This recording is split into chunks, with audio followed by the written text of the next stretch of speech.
पुण्यामध्ये उपमुख्यमंत्री अजित पवारांनी मेट्रोच्या अधिकाऱ्यांना खडसावलंय।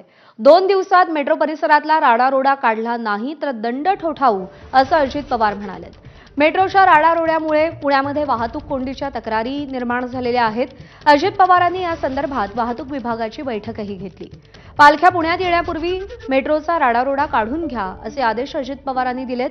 वाहतूक विभागाच्या बैठकीला मेट्रोच्या अधिकाऱ्यांना देखील बोलावलं गेलं होतं।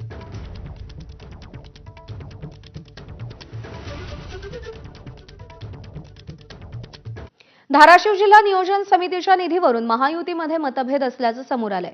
पालकमंत्री असताना कामं खोळंबल्यामुळे आपण नाराज आहोत, दुःखी आहोत असं प्रताप सरनाईक म्हणालेत। आणि या संदर्भात प्रताप सरनाईक यांनी मुख्यमंत्र्यांना पत्र देखील लिहिलंय।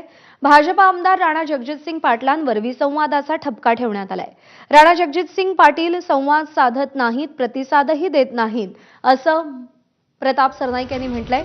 पत्राद्वारे प्रताप सरनाईक यांनी मुख्यमंत्र्यांकडे तक्रार सादर केली आहे।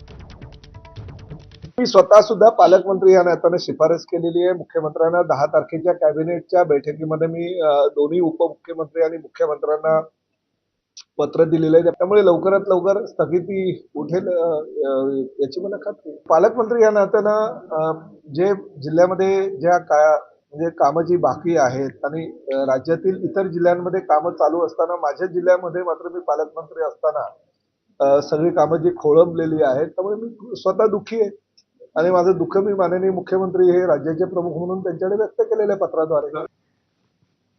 काँग्रेस नेते प्रफुल्ल गुडधे पाटलांनी मुख्यमंत्री फडणवीसांवर निशाणा साधलाय।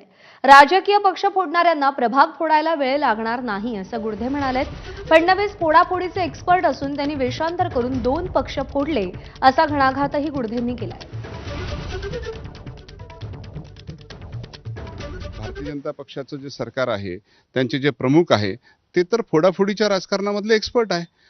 ते अनेक राजकीय पक्ष त्यांनी फोडले, तिथे प्रभाग फोडण्यामध्ये त्यांना खूप अधिक त्यांच्या बायाचा खेळ येतो। त्या दिशानिर्देशामध्ये म्हटलंय की दलित वस्त्यांना साधारणतः विभागू नये, मायनॉरिटीज वस्त्यांना विभागू नये। मात्र ह्या संपूर्ण दिशानिर्देशांचं ते निश्चितपणानं खात्रीलायक उल्लंघन करतील आणि आमच्या आक्षेप हरकतीनंतरही त्यावर कुठलीही सुनावणी होणार नाही याच्यावर आमचा ठाम विश्वास आहे। प्रत्येक ठिकाणी